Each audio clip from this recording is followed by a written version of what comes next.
It was dark. Nobody saw the accident. The small white car was found on its side by the bridge. A river ran underneath the road there, and the car was lying next to the bridge wall, below the road. Inside the car was a dead woman. Her name was Karen Silkwood, and she was 28 years old.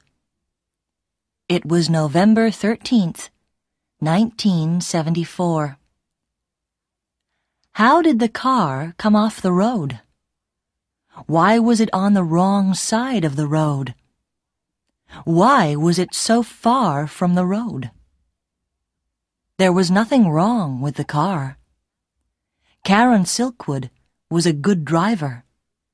Everybody knew that. The police thought that there was an easy answer to these questions. Karen was tired after a long day, so she fell asleep while she was driving.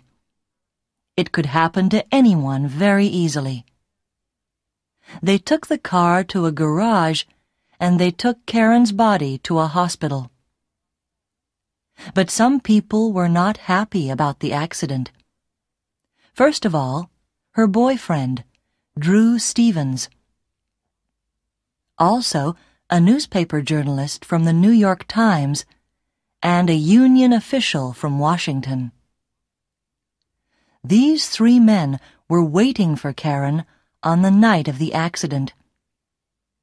She was bringing them some papers and some photographs in a big brown envelope. The papers were very important. The men were waiting for Karen in a hotel room a few miles from the accident. But she never arrived. When they heard about the accident, the men looked for the brown envelope at once. They looked for it inside the white car. They looked for it at the hospital and at the police station. The next morning, they looked all around the wall and in the river, but they never found it. Nobody ever found that brown envelope.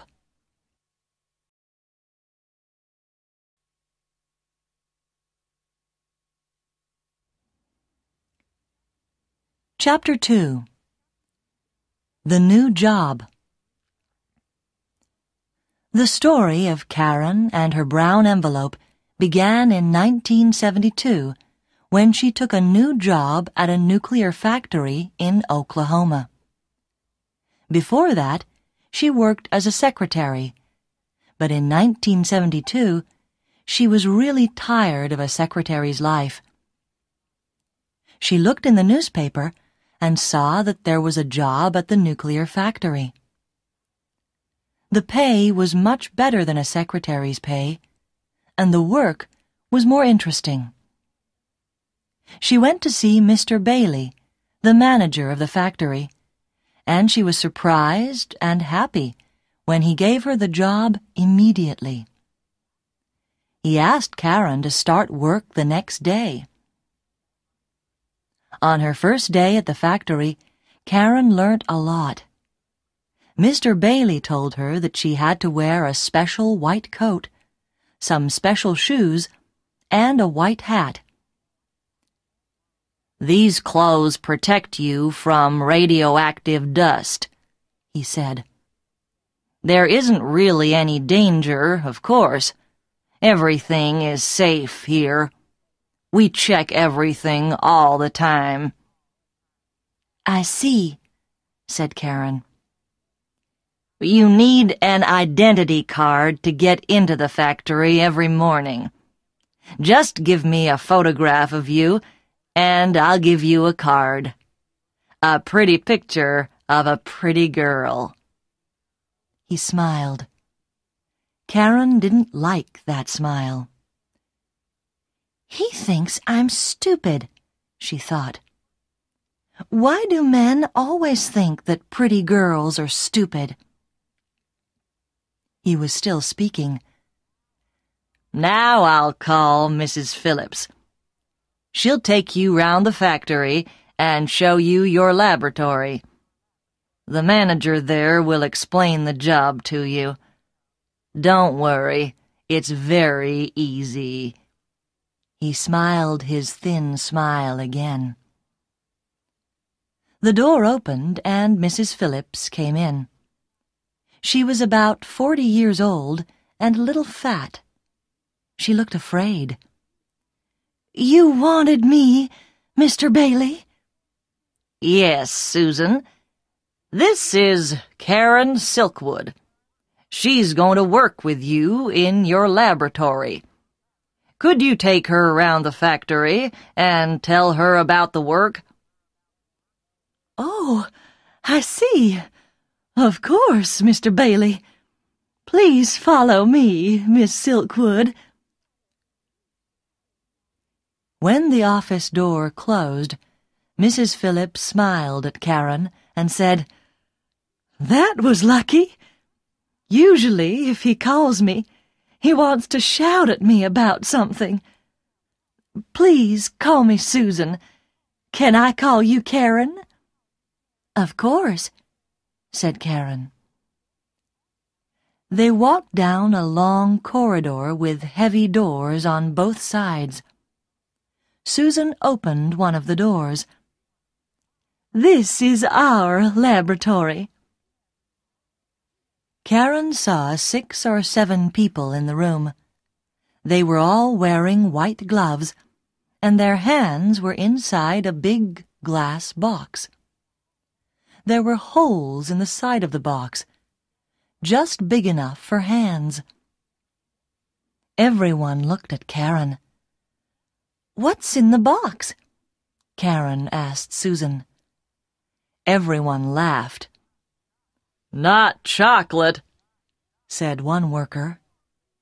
"Or beer," said another.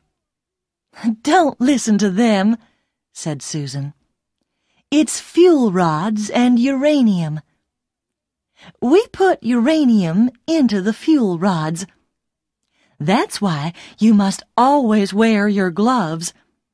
And when you leave the laboratory, always remember to take off your gloves and check your hands in front of the scanner." She showed Karen the scanner, which was near the door. "If there's any radioactive dust on your hands, the scanner knows at once. An alarm rings all over the factory." "And when the alarm rings, the party begins," said one man. "Party?" Karen asked. "You can take off all your clothes and have a swim, with lots of water." "He means they wash you in a shower," said Susan. "It doesn't happen very often." Karen went home happy at the end of the day. She didn't think that the work was difficult, and the money was good. Very good.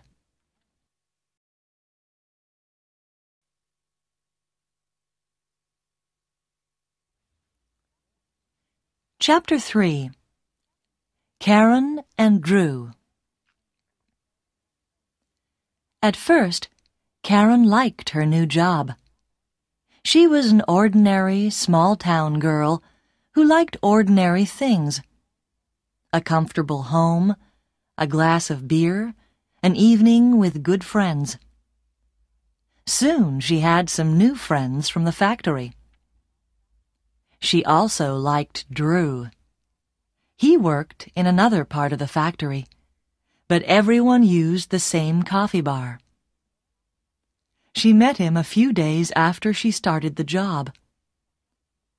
In the coffee bar, she and Susan were laughing together at a story in the newspaper. Then Karen suddenly heard a voice behind her. "Here's a new face." She turned round quickly. A tall man was standing just behind her chair, with a coffee in his hand. "Be careful with that coffee, will you?" said Karen. "You're going to drop some on me in a moment." "It's too good to be true. Nobody as beautiful as you ever works in this factory. What about having a pizza with me tonight after work?" Karen wasn't sure what to say. He looked nice, but she didn't know anything about him. Susan understood what Karen was thinking. "Don't worry, dear. It's only Drew. He's big and he doesn't talk much, but he's not dangerous." Drew laughed. "Thanks, Susan. I'll buy you a coffee every day this week for that." He turned to Karen. "Can I buy you a pizza or not? What do you say?" Karen smiled. "I never miss a free meal." When Karen arrived at the restaurant that evening, Drew was already there. He stood up when she came in and gave her a big, friendly smile. Karen thought of Mr. Bailey's smile. How could two smiles be so different? Karen found that it was very easy to talk to Drew. He listened to what she said, and they laughed at the same things. It was like talking to her favorite brother. In the next few weeks, they spent a lot of time together. Everyone at the factory saw how happy they were. Life was going well for Karen.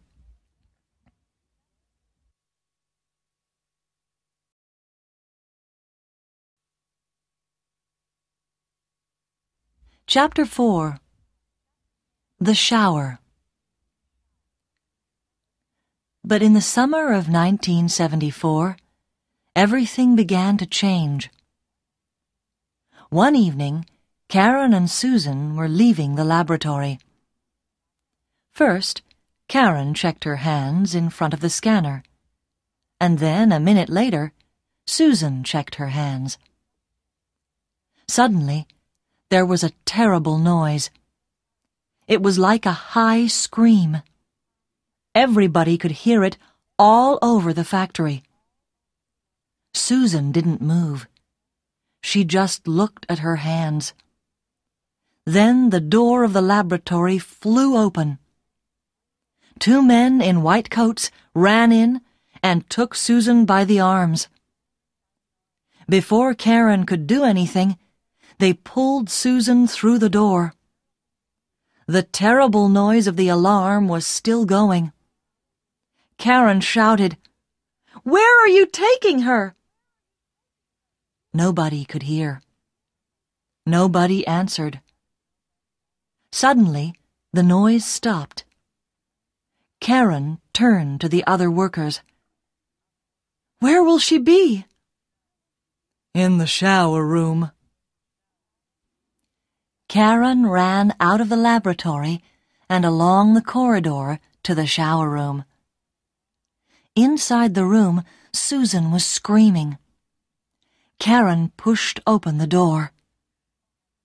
Susan had no clothes on, and the two men were showering her from head to foot, in her eyes, inside her ears, everywhere.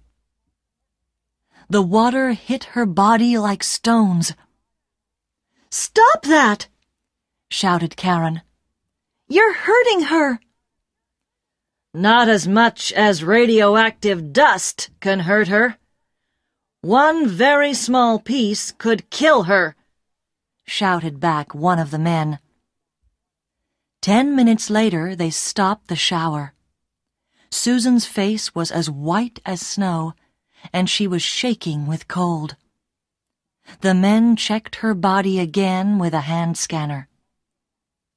"Okay, you're clean now. Put your clothes on. In 5 minutes, we'll come back and take you to the medical center for more tests." They left. Susan looked at Karen. "They say I'm clean, Outside, perhaps. But what about inside? How much radioactive dust is in my body? Am I hot?" Her voice was quiet and tired. Suddenly, she looked old. Slowly, she began to put her clothes on.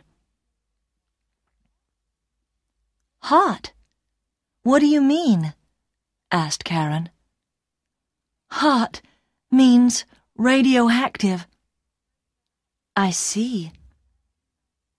Karen looked at her own hands. Were they clean? How carefully did the scanner check them? She worked next to Susan in the laboratory. Perhaps the dust was on her hands, too. "I'm sure you're fine, Susan.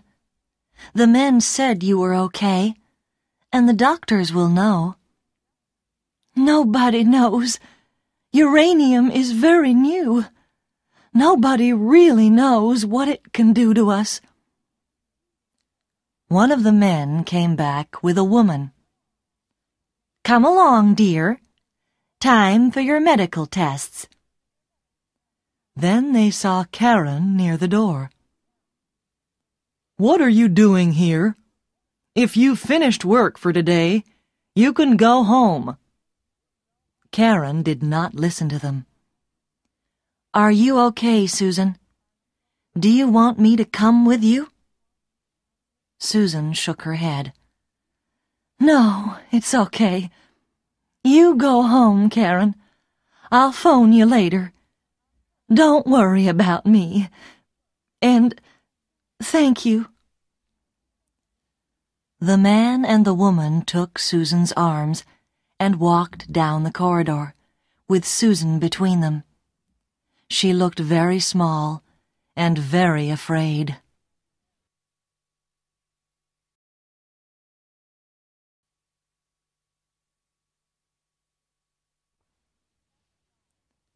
Chapter 5. The New Union Official. After the shower, Susan was a different person. She was quiet and didn't laugh very often. One evening, a few months after the shower, Karen met Susan in a bar for a drink after work. "You know, Karen, we really must leave the factory. It's very dangerous. How many times do we hear the alarm now? More and more often. And every time we hear it, we know that someone is in danger." "How does it happen? I don't understand it," said Karen. "It's because the factory is working 24 hours a day. The safety people can't do their job well. They have to check everything carefully every day. But when can they do it? When we finish, there are the people who come in to work at night. The managers don't care about the danger. They only care about the money. And you know, Karen, I'm just the same. I also have to think only of money. I have 3 children, and my husband is dead. I need the money from the factory. It's more than I can get from any other job in Oklahoma. 3 children are expensive. Very expensive." "Of course," answered Karen. "I understand. Drew and I have talked about this. He's thinking about leaving, too." "It's okay for a young man, strong like Drew. He can get many other jobs. You could leave too, Karen. Why don't you?" "Because I've decided to change things here. I like the job, and I like the people who work here. The money is good. We just need to improve safety. That's all. Surely that's not difficult. We have to talk to the managers, and tell them it's important. Do you know Bob in Laboratory 16? Well, don't laugh, but he's asked me to be on the union committee, and I'm going to try it. But Karen, you can't. You're a woman. There are no women on the committee. The men won't vote for you, said Susan. Perhaps not, replied Karen. But what about you? Will you vote for me? Do you know how many women work for this factory? Hundreds. And why won't the men vote for me? Perhaps I'm the first woman who has asked for their vote. Susan smiled. Well... But she couldn't find a good answer to Karen's question. A week later, when the workers had to vote for the new committee, most of the women voted for Karen, and a lot of the men voted for her too. They saw that she really wanted to change things at the factory, and everyone agreed with her that safety was very important. So Karen was now an official on the factory's union committee.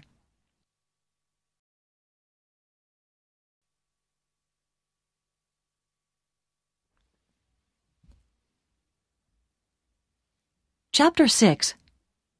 The Meeting in Washington. A month or two later, the alarm sounded again. This time, Karen was in front of the scanner. She went quietly with the men in white coats. But after her shower, she asked them a lot of questions about safety in the factory.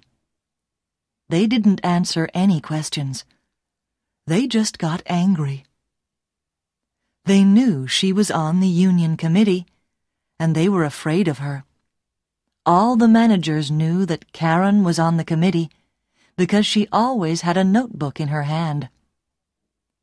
In her notebook, she wrote down all the scanner alarms, every shower, and every other danger in the factory. She asked a lot of people a lot of questions, and always wrote the answers in her notebook. The notebook was getting full. In September 1974, the Union Committee had a meeting. Everybody could see that safety at the factory was getting worse. The committee decided to write to the union leaders in Washington and ask for help. 2 days later, there was a phone call from Washington. The leaders wanted to see the Union Committee immediately in Washington. For Karen, this journey to Washington was a big adventure. She wanted to see the White House and all the other famous places in the first city of the USA, but she had very little free time. She spent nearly all the time at a long meeting. At first, the leaders just listened to what Karen and the others said about the factory. Their faces got more and more unhappy. Karen explained what was happening. The managers take photographs of the fuel rods to check that they are safe. But I know that they are secretly changing the negatives of the photographs. And why are they doing that? Because the photographs show that the rods are not safe. Suddenly, one of the leaders said to Karen, "Do you understand what you're saying, Miss Silkwood? The lives of many people could be in danger if you're right. Uranium is very, very dangerous." "I'm just telling you what the people in the photographic laboratory have told me," Karen said. "If this is true, the government will close your factory. Do you understand what that means? A lot of people will lose their jobs. The story will be on the front page of every newspaper." Karen looked unhappy. "Will it? We only want the managers to change a few things and to be more careful about safety." "I think it's already too late for that." After the meeting, one of the leaders stopped Karen outside in the corridor. "Just come with me for a minute, please," he said. He took Karen into a small room and closed the door. He didn't want anybody to hear them. "Karen, we need proof about these negatives. Without proof, nobody will believe our story. Can you get some for us?" "What proof do you need?" "Someone will have to go into the photographic laboratory and steal some negatives. We need the negatives both before they change them and after they change them. Do you know where they keep the negatives?" "Yes, I know," said Karen quietly. "But it will be very difficult. I don't work in the photographic laboratory. If one of the managers sees me there, how can I explain what I'm doing?" "I don't know, but you'll have to think of something. We can't help you if you haven't any proof." They were both silent for a minute. Karen looked out of the window. It was a lovely evening. She thought of Mr. Bailey's cold smile and Susan's screams in the shower. "I'll do it," she said. "Good girl. It will be very dangerous. Nobody must know what you're doing. Not your friends on the committee. Nobody. I'll be the only person who knows. I'll phone you once a week, and you can tell me how you're getting on." "Nobody? Can't I tell my boyfriend, Drew?" asked Karen. "No. It could be dangerous for anybody who knows."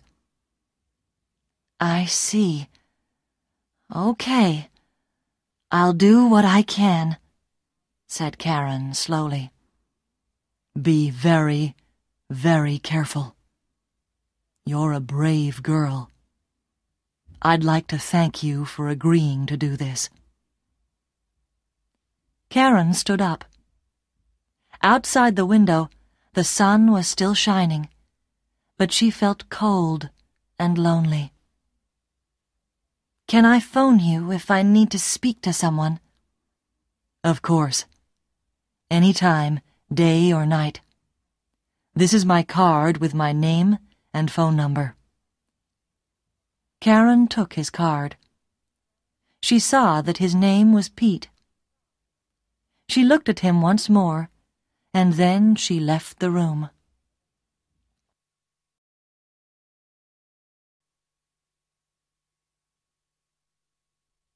Chapter 7.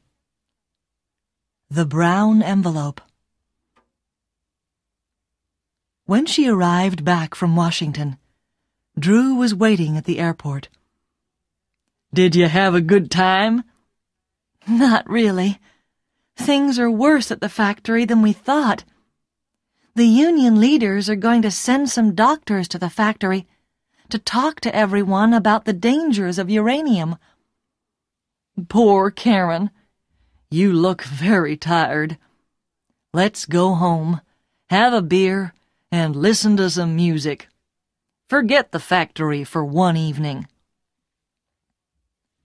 Karen looked at Drew's kind, strong face.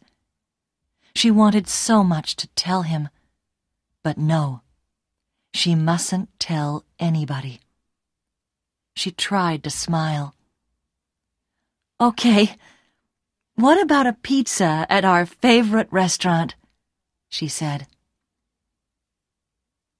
During the month of October 1974, Karen told nobody about her secret. but she felt very lonely. She began to work at nights because there were fewer people working in the factory then, and so it was easier to get into the photographic laboratory. Very slowly and carefully, she began stealing negatives. She put the negatives in a brown envelope and put the envelope in a secret hole in the wall of her house. Nobody knew it was there. In the daytime, when she was not at work, it was difficult to sleep. She was afraid all the time. She often felt that people were watching her. Soon, some doctors came from Washington and spoke to the workers. After that, everyone tried to help Karen. They were really afraid when they heard about the dangers of uranium. Soon, Karen had to begin a new notebook. Everywhere she went in the factory, the notebook went with her. The managers watched Karen, and they watched her notebook. One day, she left it on a table in the coffee bar for 2 minutes while she went to get some sugar. A manager tried to take it, but the other workers stopped him. "What are you doing? That's Karen's book." The manager's face turned red, and he put the book down. But the managers were now watching her all the time. It was more and more difficult to get into the photographic laboratory. But in the last week of October, Karen told the union leader in Washington that she had nearly all the proof necessary. "That's wonderful," said Pete's soft voice in Washington. "When you're ready, I'll take you to meet an important man from the New York Times. We'll give the story to the newspapers, and they'll tell the world about it. Then the government and the factory managers will have to do something about the dangers of your work." "Give me just a little more time," said Karen, and she put down the telephone.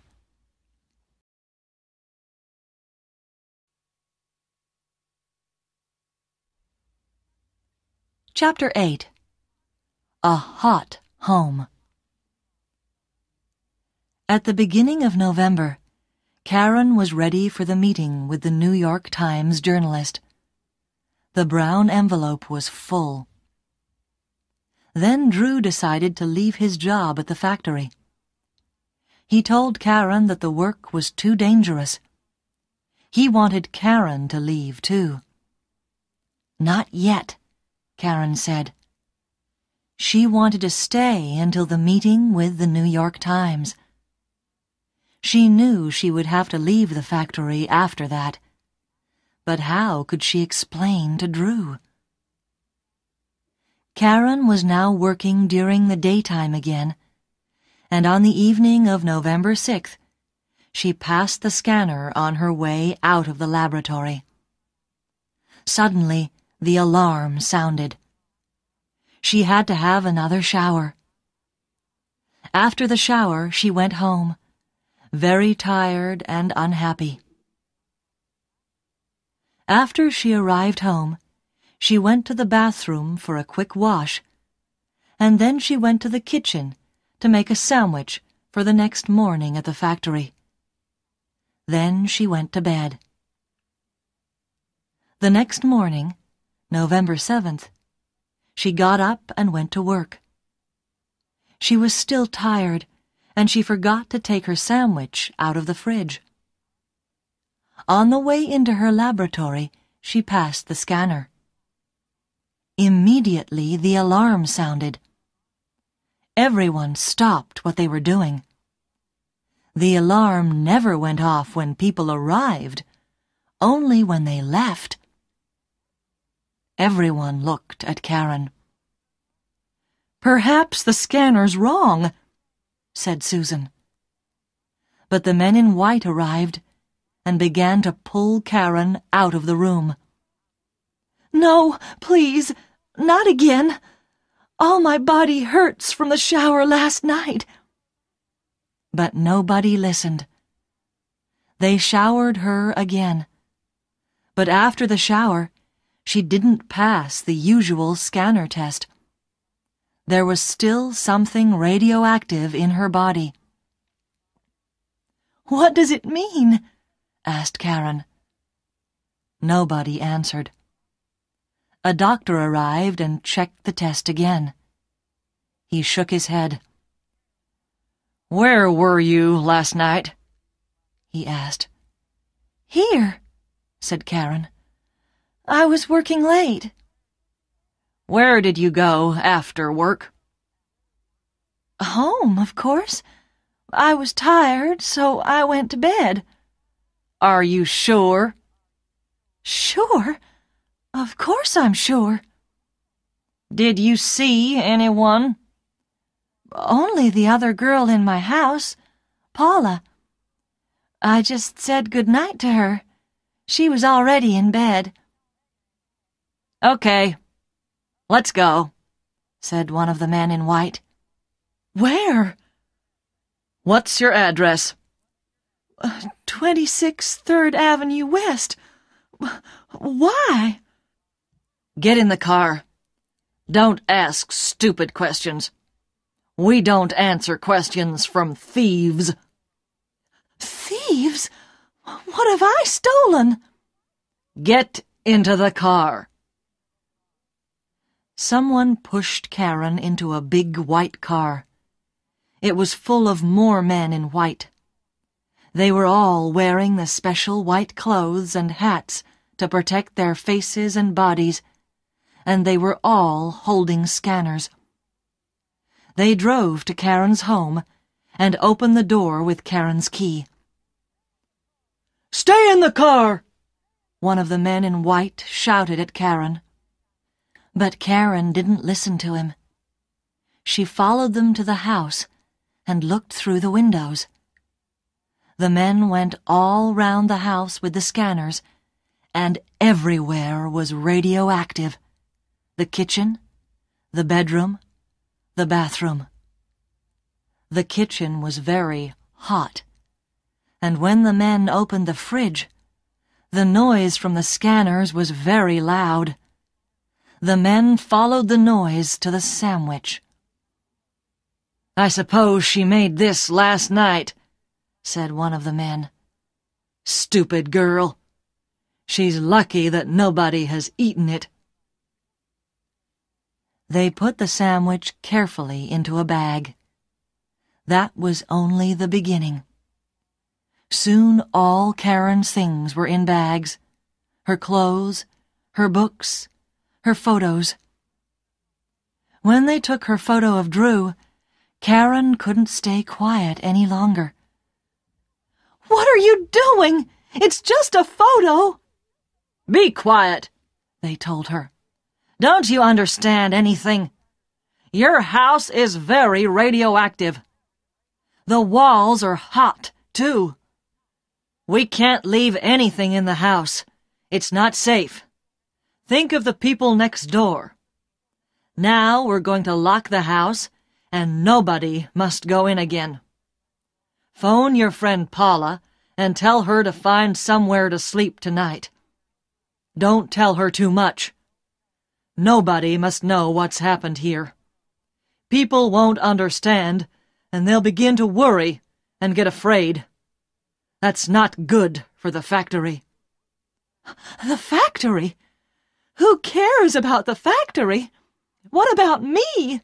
If my house is radioactive, I'm radioactive too," said Karen. "Why didn't you think of that before you stole the uranium? Go to your boyfriend's house. Don't go out. Don't speak to anyone. We'll phone you tomorrow and tell you what to do." They put all the bags in the car and drove away. Karen stood alone in the middle of the street. They thought she was a thief. But why? Who could want to take uranium out of the factory? Everyone knew how stupid and dangerous that was. She looked silently at her empty house. Now there was nothing in her home, only a brown envelope in a hole in the wall.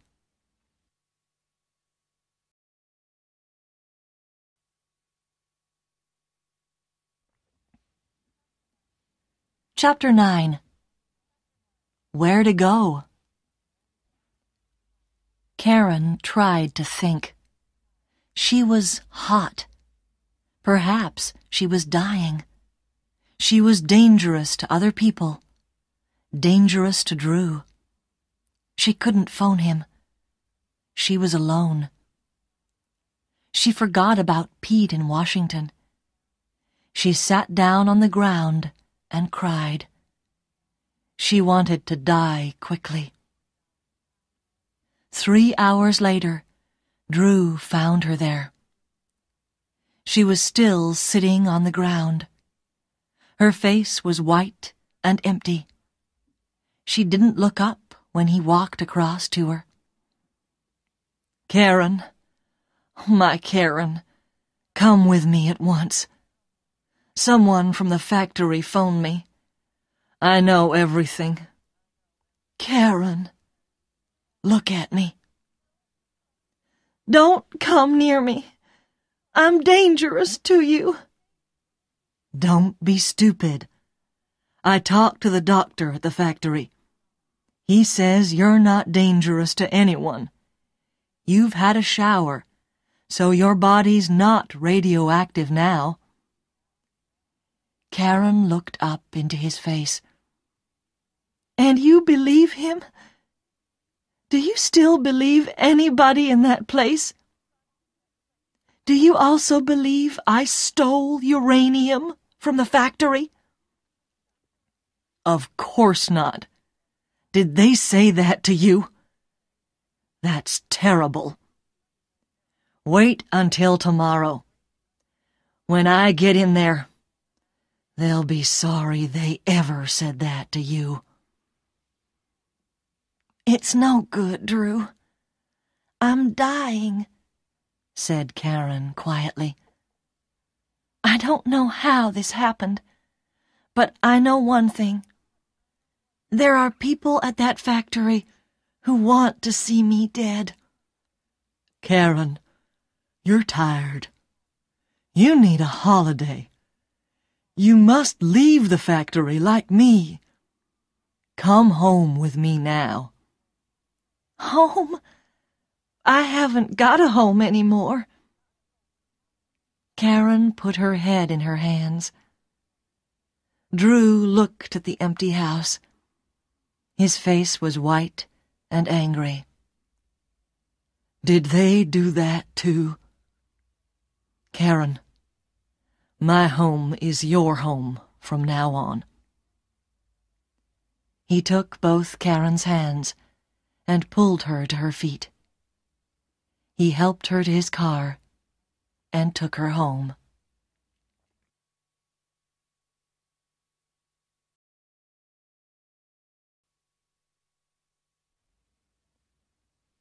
Chapter 10. Karen explains to Drew. That night, Karen and Drew couldn't sleep. They had to talk. "How did your house get so radioactive? That's the question," said Drew. "I think," answered Karen, "that someone put something radioactive into my bag last night before I left the factory. I remember that I left my bag on the table for a few minutes at coffee time in the afternoon." "But Karen, who did that? And why?" "Drew, I'm going to tell you something. Perhaps I'm dying now, so there mustn't be any secrets between us anymore. I agreed to get photos of the fuel rods for the union in Washington. I've stolen photos and negatives from the photographic laboratory. Perhaps someone saw me. One of the managers. You've stolen photos? What photos? Why? Karen explained everything to Drew. He was very quiet when she finished. In the end, he took her hand. Karen, this is very dangerous. I'm afraid for you. Perhaps someone does want to kill you. Didn't you think of that danger when the union asked you to do this? Why did you agree to do it? Because I care, Drew. Somebody has to do something. Why not me? I care about you, about Susan, about everyone who has ever worked at that factory. If the danger from radioactive dust doesn't stop, perhaps we'll all die. Don't you understand that? Yes, I understand, said Drew quietly. But I also understand that you're doing a difficult and dangerous job alone. You mustn't work alone anymore. I'll be with you all the time. Nobody is going to hurt you again. Karen smiled. I was right to tell you. I need a friend, and you are the best friend that I have. But it's not much longer now. After the meeting with the New York Times, everything will be finished. I can go on for a few more days, but I'll tell you everything from now on. Next morning, Karen telephoned Pete in Washington and the union committee at the factory. She told them about her house and that the managers were calling her a thief. From Washington, Pete's voice sounded angry and worried. The factory's managers are trying to sack you. Say nothing. Do nothing. We'll speak to them and tell them that we know what's happened to you. You must have medical tests, and we'll tell them that. Karen waited at Drew's house all day. In the evening, the phone rang. Miss Silkwood, said Mr. Bailey's cold voice. You and Drew and your friend Paula must go to Los Alamos for tests. The doctors there know all about uranium and radioactive dust. We've talked to the union. We will pay for the journey, and they will pay for the tests. But we know that you've stolen some uranium. That's why you were so radioactive.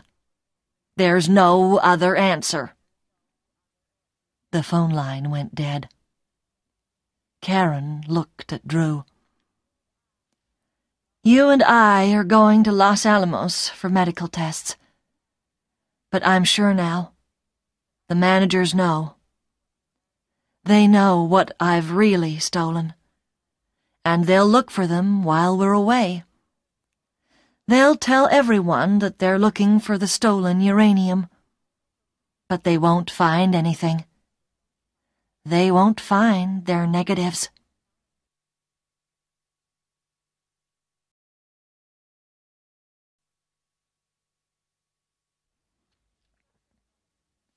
Chapter 11. The Night Drive. Karen, Paula, and Drew went to Los Alamos and had the tests. The doctor said that Karen's body was still a little radioactive, but Drew and Paula were all right. It was very good news. They told Karen that she was in no danger now, but they also explained that they didn't know about the future. It will be a few years, they said, before we know that you're really all right. High in the mountains around Los Alamos, Paula, Drew, and Karen had a party in a little restaurant. Karen felt years younger. She was not going to die. She and Drew still had a future together. They all danced until midnight. The next day, they took the plane back to Oklahoma City. Karen had to go back because that evening there was a union meeting at the factory, and after that, her meeting with Pete and the journalist from the New York Times. It was an important day for her. They arrived at the airport in the morning. Early in the evening, Karen drove to her house. She went alone because Drew was working.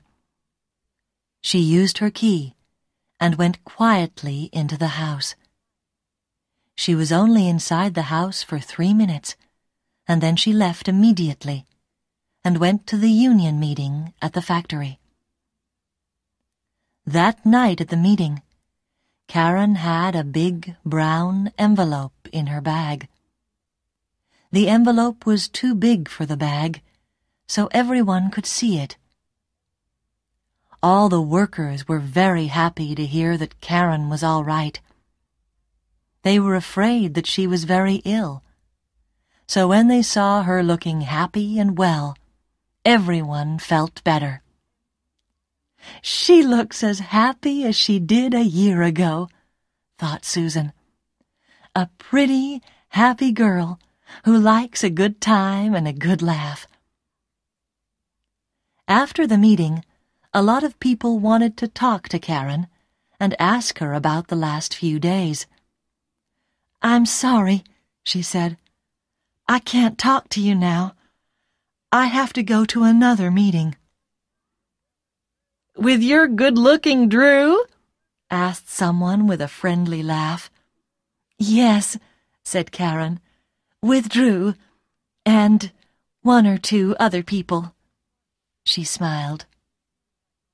"Can I take you in my car?" asked her friend Bob. "No, thanks," said Karen. "I've got my car here." It was dark when Karen left the factory. She smiled at all her friends, got into her small white car, and drove away.